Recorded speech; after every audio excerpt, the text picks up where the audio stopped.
जय श्री राम दोस्तों, आप देख रहे हैं YouTube चैनल ज्ञान स्टार प्लस।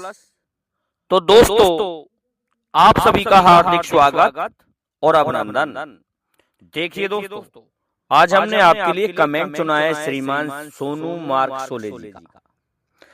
और ये सोनू मार्क सोले जी क्या लिख रहे हैं, मैं इनका कमेंट पढ़ रहा हूं कि गुरुजी जय माता दी, मंत्रा शादीशुदा है या कुंवारी? देखते हैं दोस्तों, मंत्रा शादीशुदा है या कुंवारी। आज हम इस कमेंट का उत्तर देंगे। इससे पहले जो भाई हमारे चैनल पर नए हैं, उन भाइयों को हम एक बात कह दें कि वे हमारे चैनल को सब्सक्राइब कर दें। और देखिए दोस्तों, और चलो ठीक है, हम ये पहेली डाल रहे हैं और पहेलियों का ये चैनल है, परंतु इस चैनल पर हम आपको अब गीता का पूरा ज्ञान भी बताएंगे। यहाँ तक है कि ये शरीर स्थूल, सूक्ष्म, आत्मा और जो भी इसके अंदर बताए गए हैं गीता में, कण कण के बारे में हम बताएंगे। अब आप कहेंगे स्थूल सूक्ष्म आत्मा मरती है या नहीं मरती है, या फिर कैसे ये बनी है और किस आधार पर ये कार्य करती है, प्रकृति कैसे कार्य करती है, यही सब हम आपको बताएंगे। अंतरंगा, बहिरंगा, परा अपरा शक्तियों के बारे में भी बताएंगे। तो इन सभी के बारे में हम आपको अब एक चैप्टर गीता से प्रत्येक दिन दिया करेंगे। तो दोस्तों, तैयार हो जाओ। मंत्रा शादीशुदा है या कुंवारी? देखिए, मैंने जो अभी प्रसंग छेड़ा था, ये मंत्रा उसी पर डिपेंड करती है। ये कैसे करती है, ये मैं बताने जा रहा हूं। देखो, ये जो शरीर प्राप्त होता है, यह शरीर स्थूल है और इसमें कोई अंदर बैठा है, वो सूक्ष्म है। इस शरीर को त्यागने पर जो भी है वो सूक्ष्मता को प्राप्त हो जाता है। और ये शरीर 5 तत्वों का बना होता है, ये समाप्त हो जाता है। अर्थात समाप्त का मतलब आकाश आकाश में विलीन हो जाता है, वायु वायु में विलीन हो जाती है, अग्नि अग्नि में, मिट्टी मिट्टी में। और दोस्तों, क्या रह गया 5वां तत्व? जो भी है वो सब अपने अपने में जाकर के मिल जाते हैं। इस प्रकार से क्या रह गई? आत्मा। और आत्मा को सूक्ष्म कहा गया है, सूक्ष्म कहा गया है, जो कि अजर, अमर और अविनाशी है। ऐसे ही मंत्रा के बारे में हम बता रहे हैं। मंत्रा दोस्तों केकई की दासी थी और ये केक प्रदेश के राजा के यहाँ से भेजी गई थी। मंत्रा दोस्तों पहले एक परंपरा थी कि मंत्रा क्या दासी जो हुआ करती थी, उन दासियों के विवाह नहीं होते थे। ये राजाओं की रखेल हुआ करती थी। कैसे रखेल? कैसे कि ये उस रानी के साथ में आती थी, ये भी लड़की ही होती थी, उसी उम्र की लड़की होती थी जिस उम्र की वो रानियां हुआ करती थी। पर दासियों को इतनी सुविधा नहीं दी जाती थी जितनी की रानियों को। इसलिए थोड़ी दासी कुरूप कलर में भी होती थी और रानी जो होती थी वो सुदृढ़ और अच्छे रूप रंग में होती थी। अब क्या है, मंत्रा जो आई थी ये दासी आई थी, तो इसके फेरे तो किसी के साथ में भी नहीं डले, परंतु ये केकई के साथ में आई थी।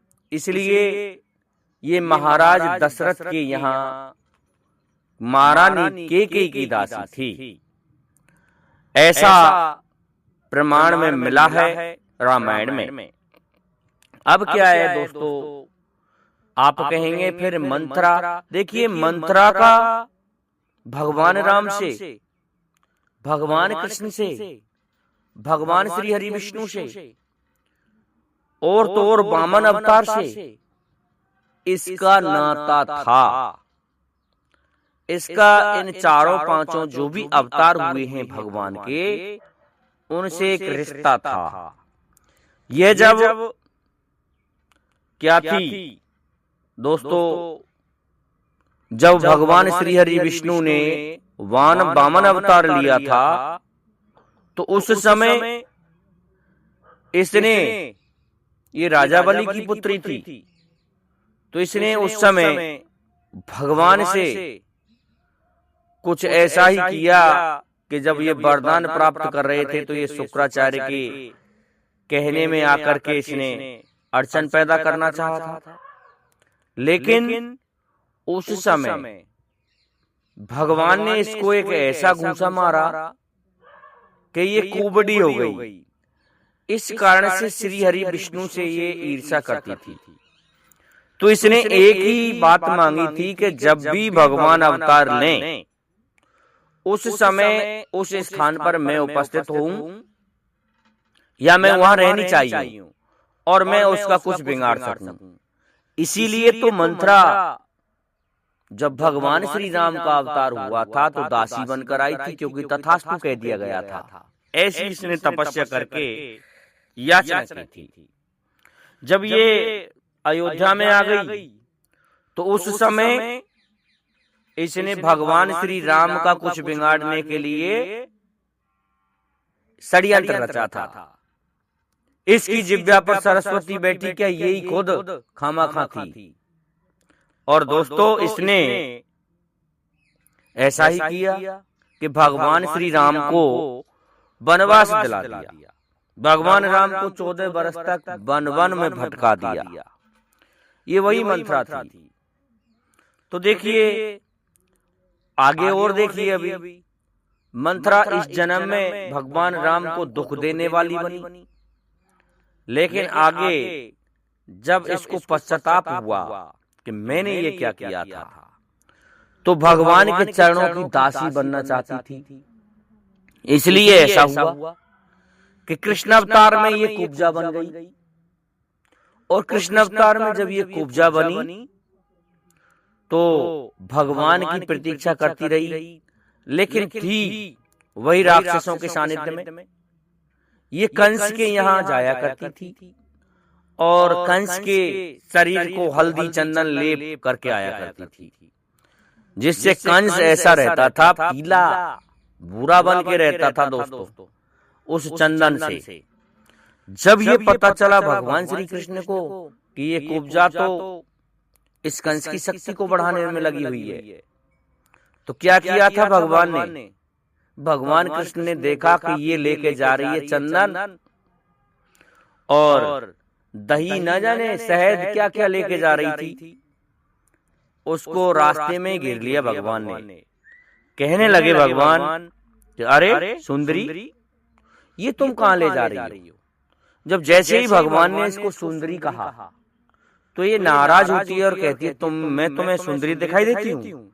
तुम्हें बोलने की तमीज नहीं है। दोस्तों जैसे आजकल कह देते हैं कि मैं तुमको दादी दिखाई दे रही हूँ, तुमको बोलना नहीं आता। इसी तरह से इन्होंने कह दिया सुंदरी। अब सुंदरी जब कह दिया भगवान श्री कृष्ण ने तो ये नाराज हुई तो ये मुंह फोड़ के जाने लगी। भगवान कहने लगे, जाने नहीं दूंगा। ऐसा है, तू ये बता इसमें क्या है?